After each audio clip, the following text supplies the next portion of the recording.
Depuis plusieurs jours, les jeunes Palestiniens et Palestiniennes résistent face aux dernières offensives militaires et judiciaires de la part de l'État d'Israël qui visent à poursuivre la colonisation, et ce, à quelques jours de la date anniversaire de la création de l'État sioniste. À Jérusalem-Est, depuis le début du mois de mai, l'État d'Israël expulse des dizaines de familles qui vivaient dans le dernier quartier arabe, qui était un symbole de résistance à l'occupation et à la colonisation depuis l'annexion de la ville en 1967 par l'État d'Israël. La situation a ensuite tourné à la révolte lorsque les forces de sécurité israéliennes ont tenté de mettre des barrières de sécurité pour empêcher l'accès aux jeunes de l'esplanade des mosquées, et ce, en plein ramadan.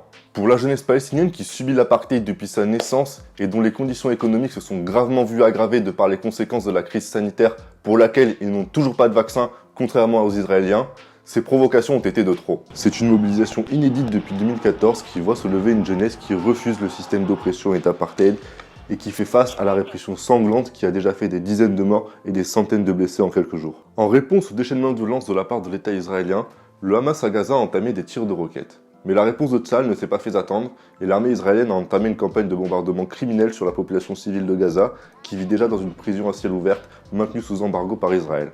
Ces bombardements ont fait, d'après nos derniers bilans, 65 morts, dont 16 enfants et des centaines de blessés.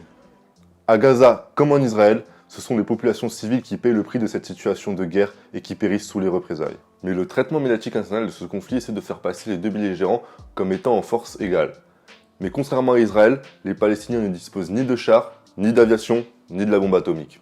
C'est Israël qui use une nouvelle fois de son armée pour opprimer la population civile palestinienne et avancer dans son projet sioniste. Mais pour comprendre ces traitements de faveur médiatique, mais aussi pour comprendre l'ensemble de cette nouvelle crise, il est absolument nécessaire de revenir aux origines de la création de l'État sioniste qui a été créé en 1948 par les puissances occidentales en instrumentalisant la Shoah et dans le but de servir leurs intérêts de déstabilisation dans la région. En expulsant violemment les populations palestiniennes qui vivaient depuis des générations en coexistence avec des juifs. Aujourd'hui encore, cette politique impérialiste se poursuit. Israël a servi de base avancée pour toutes les opérations militaires occidentales au Proche et au Moyen-Orient qui n'ont amené que la misère, la destruction et l'instabilité sur laquelle prolifèrent les fondamentalismes réactionnaires. Face à ce massacre, les puissances occidentales sont loin d'être irresponsables. Biden continue de soutenir politiquement et financièrement l'État d'Israël, comme l'avaient fait Donald Trump et Obama avant lui, pour défendre les intérêts militaires, économiques et géopolitiques des États-Unis dans la région. La France aussi est impliquée, notamment à travers la vente d'armes à l'État d'Israël qui sert aujourd'hui à bombarder la bande de Gaza. Il est à ce titre important de rappeler que Georges Ibrahim Abdallah, militant pro-palestinien libanais, est enfermé depuis 1984 dans les prisons françaises.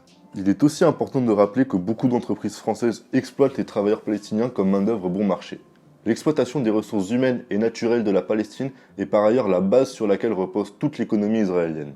Une économie basée sur le sang palestinien et un régime d'apartheid qui maintient quotidiennement cette domination. C'est pour cela qu'une véritable paix ne sera pas possible en Palestine tant qu'existera un État sioniste. La solution à deux États qui est plébiscitée par une partie de la gauche française et à l'international est pour nous une fausse solution qui cache derrière elle des appels hypocrites au calme et qui viendrait in fine reconnaître des décennies de colonisation des sionistes de la Palestine. Reconnaître quelconque État d'Israël, c'est permettre à l'impérialisme de continuer d'utiliser cet État pour sa politique d'ingérence dans la région. Seul un État palestinien sur l'ensemble de son territoire historique, laïque, socialiste, débarrassé des sionistes et dans lequel juifs et arabes puissent vivre ensemble, sera à même d'amener la paix dans la région. Les jeunes et les travailleurs palestiniens qui se mobilisent sont au cœur de la lutte anti-impérialiste pour l'autodétermination du peuple palestinien et leur combat est exemplaire en ce sens. Mais il devra se faire en alliance avec les travailleurs et les populations israéliennes qui dénoncent la politique coloniale de leur État et qui manifestent leur soutien envers les populations palestiniennes en lutte depuis plusieurs jours. Depuis la France, nous devons soutenir activement cette lutte sans aucune illusion envers les gouvernements et institutions qui sont complices de cette colonisation. À ce titre, nous devons dénoncer l'interdiction de la manifestation parisienne ce samedi par Gérald Darmanin, qui montre son soutien inconditionnel, encore une fois, à l'État d'Israël. Nous devons donc être présents ce samedi massivement dans tous les rassemblements de soutien pour revendiquer l'autodétermination du peuple palestinien, la destruction de l'État sioniste et son remplacement par un État palestinien laïque et débarrassé du joug impérialiste.